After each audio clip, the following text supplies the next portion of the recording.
23 novembre 1944. Ce jour-là, les troupes françaises libèrent Strasbourg. Par la rapidité de sa manœuvre, la 2e division blindée a surpris ses ennemis et même ses propres alliés américains. Mais pour ces hommes qui pénètrent dans la capitale alsacienne, c'est l'aboutissement d'une promesse faite 4 ans auparavant. Le général Leclerc, indéniablement, est ému à Strasbourg. L'obsession de Leclerc, du jeune officier plein d'allant, un peu enthousiaste, quelquefois un peu emporté aussi, c'est Strasbourg. C'est l'homme de Kufra, c'est l'homme du Fezzan. Et la France le sait.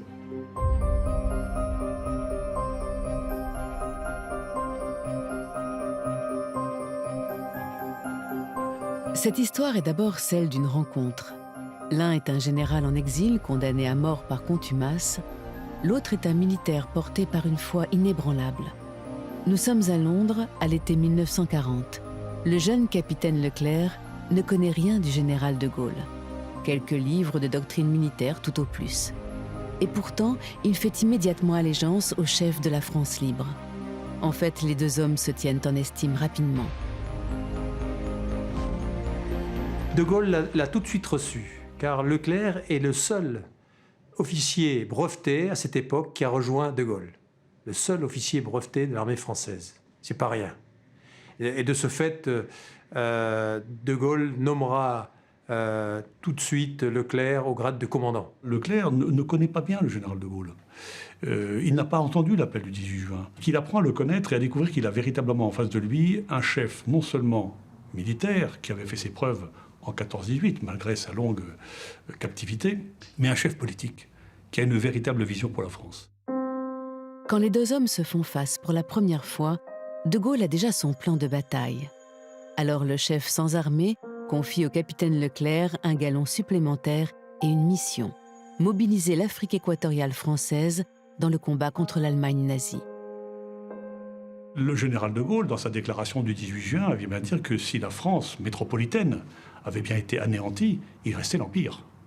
Et donc il cherchait une base à partir de laquelle il puisse reconquérir progressivement la France. Ces ralliements procèdent de la rapidité, avec une volonté de ne pas combattre, mais de rallier pacifiquement. Et il va rallier la France libre avec 22 piroguiers, et puis au départ, quelques chefs coutumiers camerounais qui se rallieront très rapidement, et bien sûr avec l'appui de quelques officiers français et civils français résidant au Cameroun. Et cette aventure, en fait, se prolonge très rapidement dans les pays voisins, avec ce qu'on appelle les Trois Glorieuses, donc Brazzaville d'une part, et Fort-Lamy, aujourd'hui N'Djamena, d'autre part. Tout juste nommé commandant militaire du Tchad, Leclerc veut offrir ses premières victoires militaires à la Croix de Lorraine. Mais les effectifs sont maigres et l'armement insuffisant. La troupe, elle est constituée de briques et de brocs. Ce sont d'abord des cadres, officiers et sous-officiers européens, et puis ce sont effectivement ce qu'on baptise des tirailleurs sénégalais du Tchad, le régiment de tirailleurs sénégalais du Tchad. C'est peu d'hommes, et tout compte.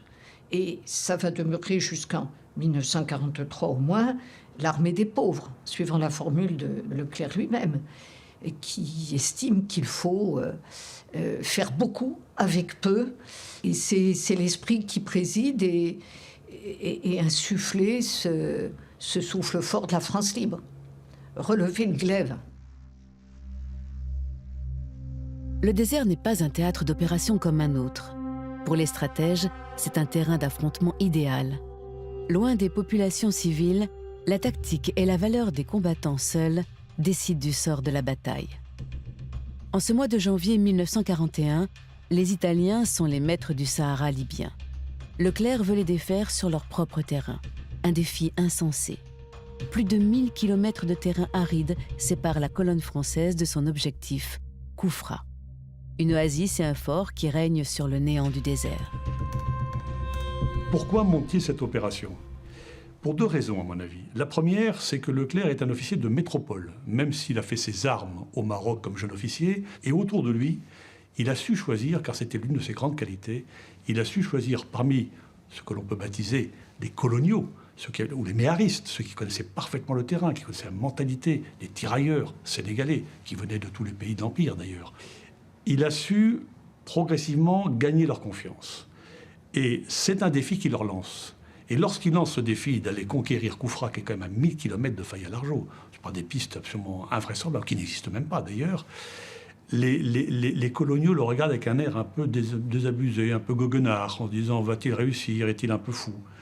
Il arrive à les conquérir, c'est la première chose. La deuxième, c'est qu'effectivement, il faut rapidement donner une victoire militaire à la France libre.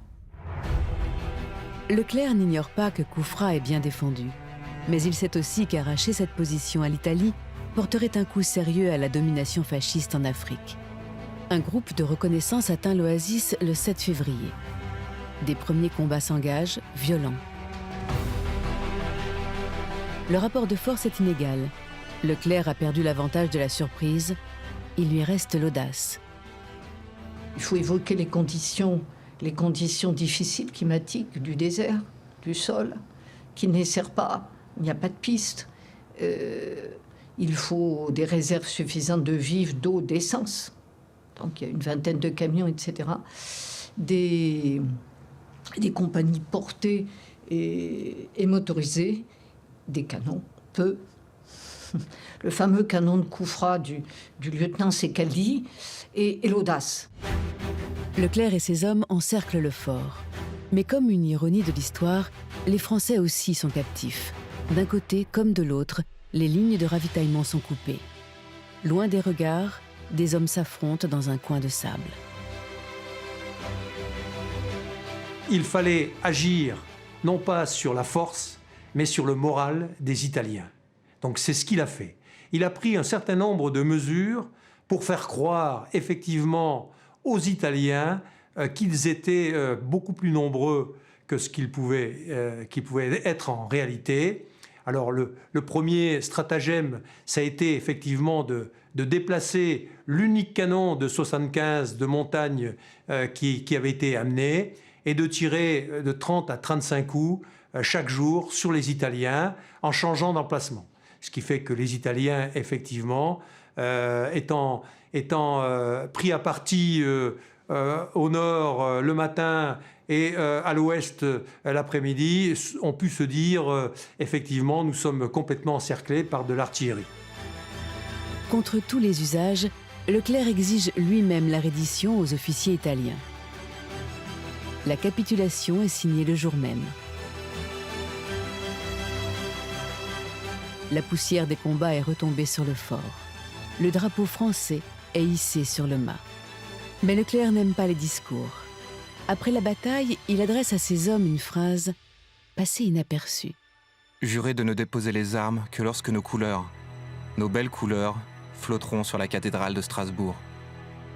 Le serment tel qu'on le décrit maintenant est l'objet d'au moins 7 versions. La version que nous avons adoptée à la Fondation est la version qui a été reprise par le général plusieurs fois, mais elle n'est peut-être pas la version exacte.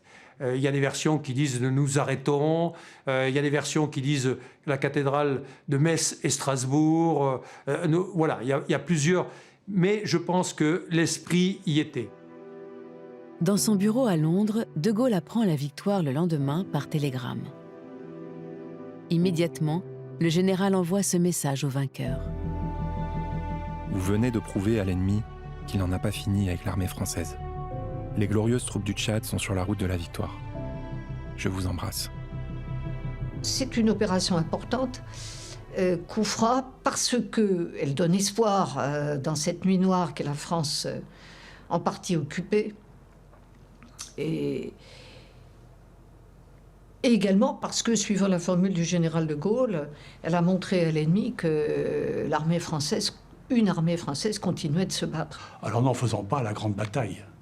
Mais sur le plan du symbole, c'est la première fois que des troupes opposées sont défaites uniquement par des troupes françaises et que le drapeau français reflotte sur un fort qui appartenait aux Italiens. 3 ans plus tard, l'armée des pauvres est devenue une redoutable division blindée.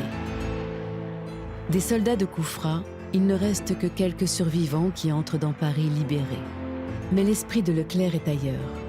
Le général pense à Strasbourg, sa cathédrale, et aux souvenirs tenaces d'un serment prononcé dans les sables de Libye.